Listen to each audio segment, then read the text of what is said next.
Hello, coaches, and welcome to the Coach C Basketball Podcast. In today's episode, I want to talk about analytics in basketball and why being effective with analytics starts with one issue that often gets ignored: team depth. Analytics in basketball is not just about numbers on a box score or score sheet. A team can have all the data in the world, but it cannot be effective in analytics basketball if it only plays 7 players. Going deep is the issue. Analytics basketball requires a high level of sustained intensity to achieve the planned statistical goals. Without team depth, the players on the floor cannot maintain the pace, pressure, and aggressiveness needed to reach those goals. A team that goes deep has the energy and fresh legs to go after offensive and defensive analytical goals. Teams that only go 7 deep usually lose that battle as the game goes on. Depth allows a team to sustain pace, pressure, and execution when players on the floor get tired and need a break before it impacts performance. As fatigue sets in, players slow down, become reactive, and start trying to rest and recover during live play. This is when pressure drops and execution becomes inconsistent.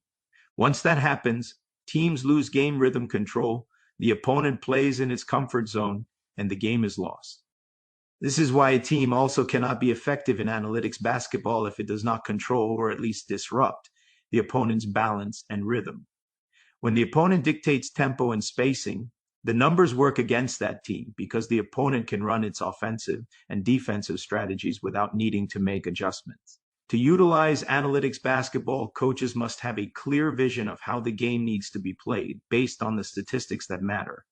That vision has to be built around the averages. That must be lowered for the opponent in order to make them vulnerable and beatable.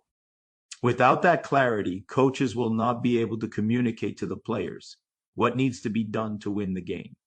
Without it, a team cannot align its style of play in terms of tempo, pace, and pressure at both ends of the floor, required to achieve individual and team analytics game plan goals.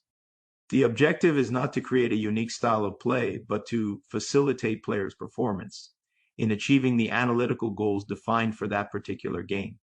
Goals that can tilt and leverage the game against a team with those specific characteristics, especially against superior talent. The core philosophy does not change. Passing, lane denial, pressure defense, and positionless transition offense remain the core of the team's style of play. What changes is the emphasis within those strategies, based on the data-driven objectives and the characteristics of the opponent. When style and analytics are not aligned, analytics turns into a post-game explanation of why the team lost instead of being applied during the game when adjustments can still be made and the game can still be won. This is what playing with data, playing smart, and playing with a purpose looks like on the floor. Players must play like pests: consistent pressure, aggressiveness, and speed. A team must outrun the opponent. Speed is not only about running fast, it is about thinking fast, deciding fast, and recovering fast. Relentless pressure is the objective. Pressure to the point where the opponent's best players are taken out of the game, not by stopping them once, but by making them work to get the ball on every possession. Fatigue and frustration are part of the plan. Teams must hate playing this type of team. Every possession should feel uncomfortable. Offensively, the team is always running, playing positionless, moving the ball in bodies. Defensively, passing lanes are denied, the ball is pressured, and first options are taken away. When a team recovers the ball quickly through pressure defense and rebounding and flows immediately into positionless transition offense, it creates extra possessions. Those extra possessions allow a team the opportunity for additional shot attempts per possession, to score more points, or simply have the possession advantage needed to prevail. A team that goes deep is better equipped to be proactive. Sustained pressure and pace allow a team to cut an opponent's point production and possession time by at least 20%, while creating more opportunities to capitalize offensively. Coaches, none of this works without audacity. Analytics basketball requires risk. A team must play this way from the start. A team must be willing to press, play fast, and trust depth in order to control game rhythm and win games and championships. When all of this comes together, communication with players becomes more effective. The message is clearer because actions match words. Body language changes. There is belief that goals can be achieved by going deep. This is not just talking about teamwork. This is enhancing and enforcing teamwork every day. Players feel it, they trust it, they know they matter. It is often hypocritical to say a team believes in teamwork while only playing 7 players. Real teamwork is not a pretty set of words. It is a decision.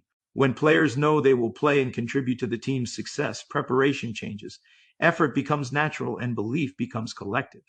The bench becomes a weapon, not a place to sit and watch the game. And most of all, it brings excitement back for coaches, for players, and for fans. A deep team that prepares properly, sustains intensity, controls rhythm, and plays with purpose is hard to play against and fun to watch. I've been through it. This is when analytics stops being numbers and becomes identity, a team identity where a winning culture is built. Well, coaches, that wraps up today's episode. Thank you for taking the time to listen. I appreciate your support. If you have questions, need clarification, or want to explore these ideas further, I'm available for follow-up conversations, online clinics, and on-site clinics. See you in our next episode. Bye for now.